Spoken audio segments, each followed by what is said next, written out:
ছেলেপক্ষ মেয়ের বাপের বাড়িতে গিয়ে যে যাত্রী হয়ে শত শত লোক খাওয়া দাওয়া করে, এক্ষেত্রে ইসলাম কোনো সীমারেখা ঠিক করে দিয়েছে কিনা যে এতজনের বেশি যেতে পারবে না? খুব সুন্দর এবং দরকারি একটা প্রশ্ন।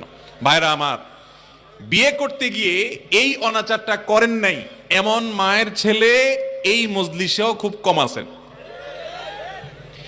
এটার নাম দিছে আমাদের দেশে বরযাত্রী। আমি এটাকে সবসময় বলি বদযাত্রী।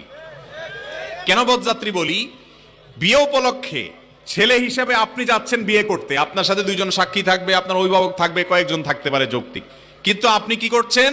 বিয়ে উপলক্ষে রীতিমতো চুক্তি করতেছেন যে আমাদের তরফ থেকে 200 লোক যাবে। আপনার এলাকা হয় এগুলা?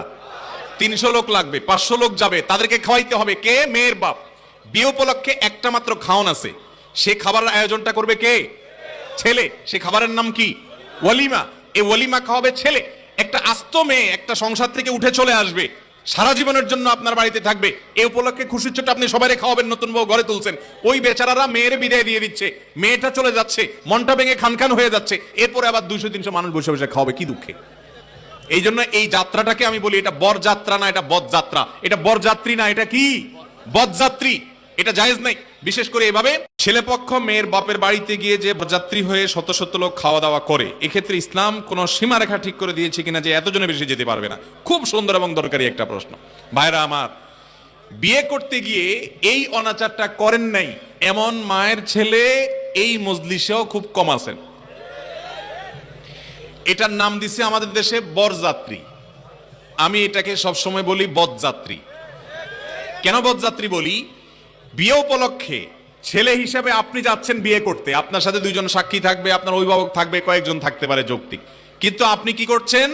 বিয়ে উপলক্ষে রীতিমতো চুক্তি করতেছেন যে আমাদের তরফ থেকে 200 লোক যাবে। আপনার এলাকা হয় এগুলা? 300 লোক লাগবে, 500 লোক যাবে, তাদেরকে খাওয়াইতে হবে। কে? মেয়ের বাপ। বিয়ে উপলক্ষে একটা মাত্র খাওন আছে, সে খাবারের আয়োজনটা করবে কে? ছেলে। সে খাবারের নাম কি? ওয়ালিমা।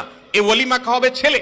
একটা আস্ত মেয়ে একটা সংসার থেকে উঠে চলে আসবে, সারা জীবনের জন্য আপনার বাড়িতে থাকবে, এই উপলক্ষে খুশির ছোট আপনি সবাই খাওয়াবেন, নতুন বউ ঘরে তুলছেন, ওই বেচারারা মেয়ের বিদায় দিয়ে দিচ্ছে, মেয়েটা চলে যাচ্ছে, মনটা ভেঙে খানখান হয়ে যাচ্ছে, এরপরে আবার 200-300 মানুষ বসে বসে খাওয়াবে, কি দুঃখে।